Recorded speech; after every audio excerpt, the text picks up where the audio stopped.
자, 수능 독서제재 접근법이에요. 우리가 그 모의고사에서 그 영역을 보면 일단 가장 첫 번째 나오는 게 독서입니다. 수능이랑 모의고사에서 이제 고3 때. 그 다음에 이제 문학이 17번 지나서 18번부터 이제 34번으로 나오고, 그 다음에 선택 과목이 그 뒤로 35번부터 45번까지 11문제가 배치가 돼요. 근데 이 독서제재는 늘 느끼는 거지만 쉽지가 않죠. 늘 새로운 글이고, 그 다음에 읽어도 어렵고, 특히 사회과학제재는 몹시 어렵게 느낍니다. 그래도 우리가 그 어려운 글을 읽으면서 문제를 풀 때 그래도 나름대로 원칙과 그 다음에 그 글의 구조적인 특징, 그 다음에 문제 출제하는 그 특징을 활용해서 고득점을 받을 수 있게끔 훈련을 하고 또 참고 노력을 좀 해야 됩니다. 사실 논리적인 글이라고 하는 것은 누구나 다 읽을 수 있고 누구나 다 이해할 수 있는 일정한 구조라는 게 있어요. 그 구조를 바탕으로 해서 우리가 접근법을 좀 체크해 보겠습니다. 자, 일단 가장 기본적인 독서 지문 해석 방법에 대해서 얘기를 하는데, 일단 제재를 좀 파악하자라고 첫 번째로 정해봤어요. 자, 이 제재라고 하는 것은 중심 소재라고도 얘기를 하는데, 자, 제재, 중심 소재라고 하는 말을 또 다른 말로 뭐라고 하느냐?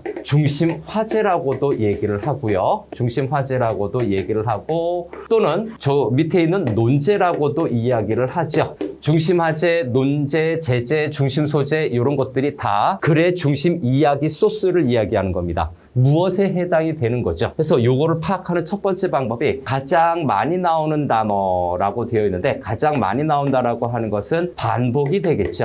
반복해서 언급하고 있는 내용이 첫 번째 중요한 내용 또는 중심 소재, 중심 화제일 가능성이 높고, 그 다음에 이것의 위치를 보면 첫 단락과 끝 단락에 공통적으로 언급된 소재다라고 되어 있죠. 요거 두 번째로 잡아두면 되겠습니다. 그래서 중심 화제를 파악하는 것은 몹시 중요하다라는 건데, 그럼 이쪽으로 좀 잠깐 정리하면 저 제재 파악 부분에서, 자, 제재 파악 부분에서의 기본 원칙을 좀 약간 정리해보면, 저기 첫 단락과 끝 단락이라고 했으니까 요거를 편의상 처음, 끝 단락은 마지막, 이렇게 말을 좀 바꿔서 이해해보면 처음과 마지막 부분을 좀 주목해서 보자라는 얘기예요. 제재 파악은 일단 반복이 되는 부분, 반복어, 그 다음에 처음과 마지막이죠.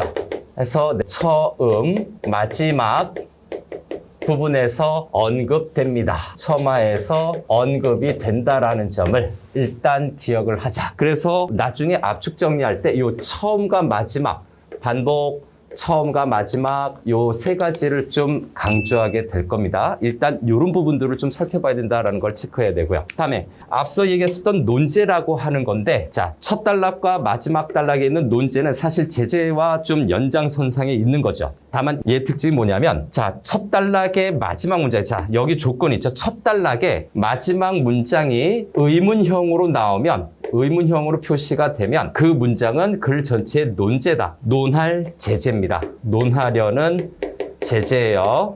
논하려는 소재 또는 제재, 주제를 표현하는 소스라고 이야기할 수 있는 거죠. 그래서 제재 파악과 논제 파악은 좀 같은 선상으로 보는데, 이 제재가 의문형으로 된다면, 이것이 의문형으로 첫 단락 마지막에서 표시가 된다면 그것을 우리는 논제라고도 이야기를 합니다. 논의할 소재, 논하려는 소재라고 얘기하는 거죠. 첫 번째와 두 번째를 같이 묶어서 보는 거를 권장을 합니다. 그래서 다시 한번 얘기하지만 제재를 파악할 땐 반복, 처음, 마지막 요거를 좀 기억하세요. 문단에서 처음과 마지막 부분을 얘기하는 거죠. 조금 뒤로 가면 요게 좀 압축 정리가 될 겁니다. 이제 다음으로 또 내려가겠습니다. 자, 각 단락의 중심 문장 파악이라고 하는 부분이 있죠. 자, 비문학 독서에서 글의 핵심을 좀 파악한다라고 하는 것은 단락별 독해를 하는 거죠. 그래서 단락의 중심 문장이라고 하는 것은, 자, 일단 단락이라고 하는 부분에 좀 포커스를 맞춰야 되고요. 이 중심 문장을 파악할 때 어떻게 해야 되겠는가라고 하는 건데, 앞에서도 언급한 것처럼 요거 첫 문장과 끝 문장, 다시 한번 여기도 처음과 마지막을 이야기하고 있는 거거든요. 처음과 마지막 문장이 중심 문장이 되는 경우가 많다. 왜? 처음에 중요한 거 꺼내놓고 쭉 차례대로 설명을 해주든가, 아니면 여러 가지를 쭉 설명한 다음에 마무리 정리해주는 그 둘 중에 하나의 구성을 일반적으로 띠고 있어요. 즉, 비문학 독서 지문은 기본적으로 어려운 구조를 갖고 있지는 않다라는 거죠. 거기에 용어가 어려울 수는 있지만 구조 자체는 어려운 게 없어요. 아주 평범하다는 내용이죠. 첫 단락에 있는 첫 문장과 마지막 문장 제재를 파악하자고 하는데 단락별 중심 문장, 단락별 소주제를 파악하는 것은 첫 문장과 마지막 문장 부분을 좀 조심해서 보자라는 언급을 한 겁니다. 그래서 단락의 중심 문장은 요걸 소주제라고 이야기도 하지요. 문제집 같은 거 보면 이제 소주제를 언급하는 것은 단락별 중심 문장에 해당이 됩니다. 이것도 역시 처음과 마지막 부분입니다. 그래서 세 번째에 있는 단락의 중심 문장은 역시 처음과 마지막이죠. 처마로 좀 적어 놓겠습니다. 중복되네요. 중심 화제를 파악할 때도 단락별 핵심 문장을 파악할 때도 처음과 마지막 문장을 주목하라고 이야기를 하고 싶습니다. 그 다음에 배경 지식을 활용한 독해는 아주 많이 들었을 거예요. 틀린 말은 아닌데 배경 지식이 많은 사람이 독서를 잘한다고 하면 책을 많이 읽지 못한 세상의 모든 책을 읽지 못한 우리들은 정말 아무것도 못해야 되는데 그건 아니에요. 수능이라고 하는 것은 우리가 접해보지 않은 글에 대해서 문제가 제기가 되면 그 문제를 해결하는 것, 그것을 정답 찾기로 하고 있는 거거든요. 그 게임의 룰에 맞춰서 문제를 파악하고 글을 읽어주면 돼요. 글을 남한테 설명하듯이 읽는 것이 아니라 이 문제의 답을 찾기 위해서 필요한 부분을 효과적으로 효율적으로 읽는 그 전략으로 해야 된다는 얘기죠. 물론 이제 국문과를 전공한다든가 누군가에게 깊게 설명을 해야 될 목적을 가진 사람이라면 좀 더 다른 방식으로 읽어야 되겠지만 일반적인 대부분의 우리 학생들은 어떻게 읽어야 된다? 문제 해결력을 중심으로 해서 좀 읽어야 돼요. 자, 다음 페이지로 넘어가자. 다음 페이지로 넘어가면 자, 요거는 이제 우리가 파악하는 예시가 좀 있고요. 요건 좀 다음번에 좀 설명을 하게 될 거고 다음은 자, 실전에서 쓰이는 독해 방법에 대해서 체크를 좀 하겠습니다. 자, 요번 파트에서는 실전에서 좀 자주 쓰는 방식에 대해서 간단히 좀 정리를 좀 해볼게요. 들어봤던 내용도 있을 수도 있고 아니면 처음 듣는 친구도 있겠죠. 여기 좀 오타가 났네요. 잘 쓰입니다죠. 요건 안 들어가는 게 맞죠. 이 방법은 실전에서 잘 쓰입니다 라는 거죠. 네, 많이 강의하고 언급되고 한 번쯤은 여러분들이 책에서나 강의에서 봤을 법한 내용들을 좀 정리할게요. 큰 범위부터 좀 체크하겠습니다. 거시독해적인 방법으로 좀 할 텐데 만약에 글 전체가 이해가 안 되면 글 전체가 뭔 말을 하는지 모르겠다라고 하는 느낌이 오면 그때는 소주제를 연결을 하는 겁니다. 자, 소주제 연결을 해서 이해를 좀 한다라는 원칙을 갖고 있으면 좀 편합니다. 자, 소주제는 이 단락의 중심 문장이 바로 소주제입니다. 단락의 중심 문장이 소주제인데 이 소주제들을 연결하면 거기에 공통 속성들이 있습니다. 그래서 소주제 자 내용이 연관성을 지니고 있다. 그죠? 그 다음에 앞단락의 내용에 따라서 뒷단락의 소주제 내용이 결정이 된다라는 것이 일반적인 원칙이에요. 앞에 어떤 언급을 했느냐에 따라서 뒤에 있는 내용이 결정이 된다는 내용이죠.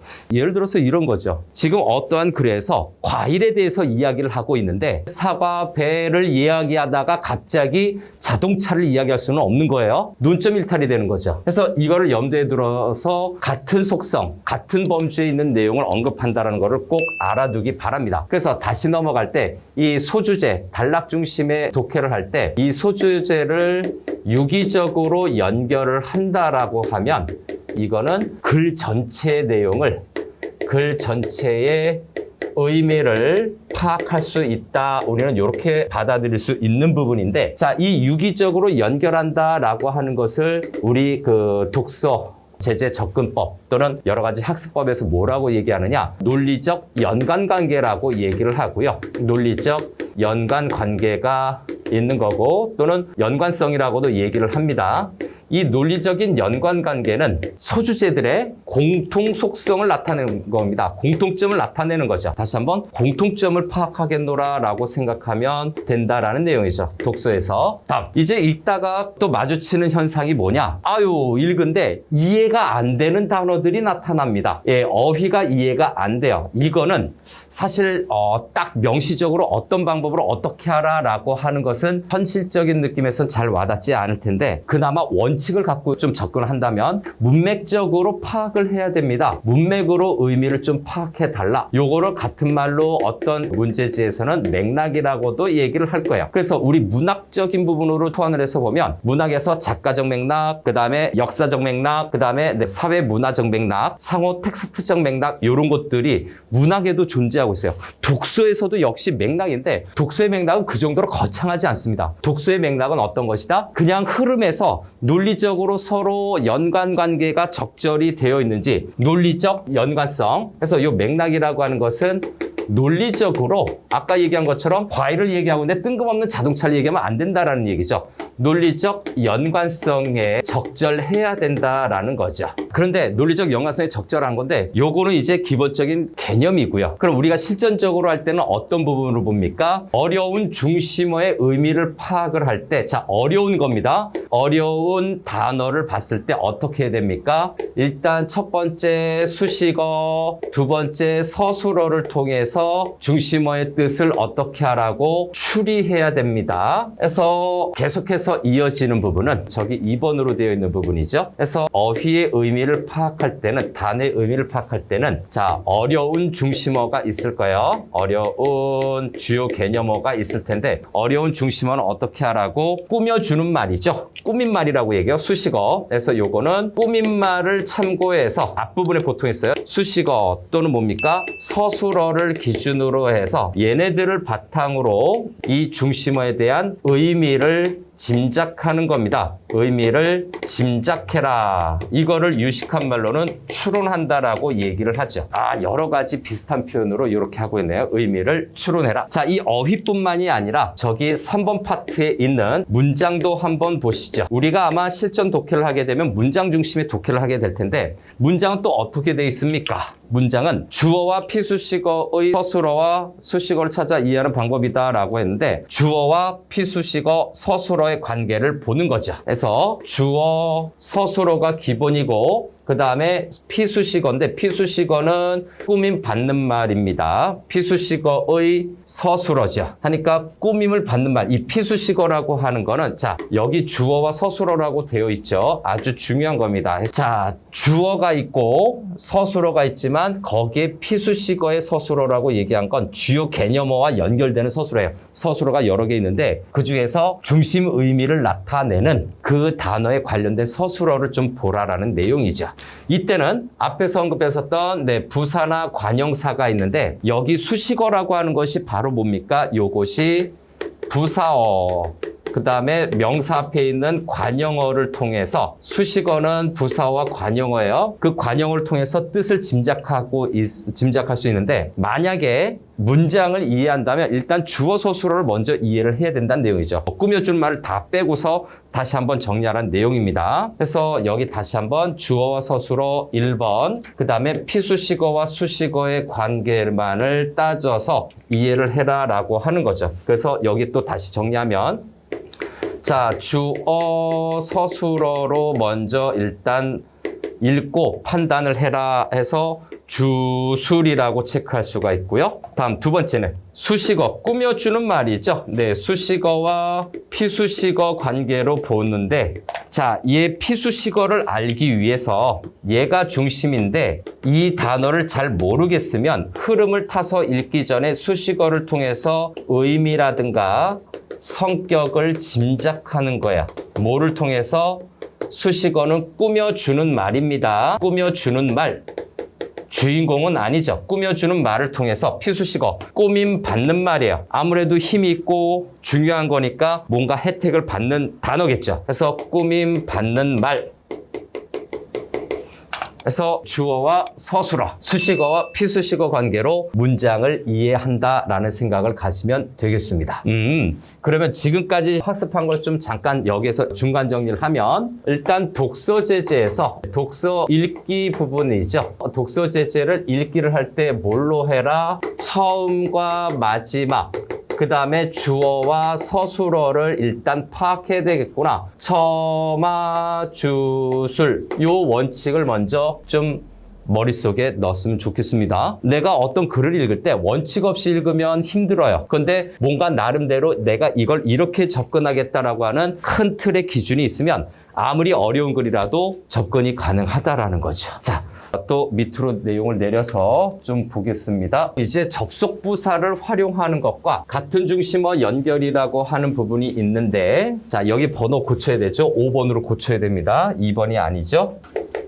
자, 이제 네 번째 방법은 글의 논리적인 연관성 구조에서 접속부사라고도 얘기하는데, 요거는 우리가 접속사 또는 접속어를 활용해서 독해를 하라라고 하는 어떤 교재들의 내용과 또 강의 내용들을 볼 수가 있을 겁니다. 자, 일단 접속부사를 활용하는 것은 널리 알려진 방법이죠. 자, 그래서 문장과 문장 간의 관계를 파악할 때라든가 단락 간의 관계를 파악할 때 굉장히 잘 쓰이는데, 뭐 역접 첨가 등이 있습니다. 그 다음에 결론 이런 것들이 있죠. 잠시 뒤에 좀 정리를 할 거고요. 그 다음에 이렇게 접속부사를 활용한다는 건 서로 어떤 연관성을 파악하는 거에서 앞에서도 얘기한 것처럼 소주제를 연결하는 것처럼 같은 중심어를 연결한다. 같은 것은 묶는 거죠. 그래서 요거는 어떤 전략이냐면 같은 것은 연결하거나 묶어라라고 정리할 수가 있죠. 이렇게 같은 것을 연결하거나 묶는다라고 하는 것은 역사제재나 철학제재를 읽을 때 아주 도움이 됩니다. 그럼 저 두 부분에 대해서 다시 또 추가 정리를 하겠습니다. 지금 현재 기억해야 될 것보다 첨화주술을 정리를 해두면 됩니다. 지금껏 설명한 것은 첨화주술로 처음과 마지막 부분에 중심 문장이 있다. 문장을 읽을 때 주어와 서술어 중심으로 빠르게 읽는다. 요것만 알아둬도 얼추 여러분들이 그동안에 느꼈던 어려움을 차근차근 해결할 수 있을 거예요. 자, 접속부사라고 하는 거는 좀 더 빠르게, 그 다음에 글 전체를 좀 효과적으로 볼 수 있는 방법이 될 수도 있기 때문에 저 부분도 체크를 하겠습니다.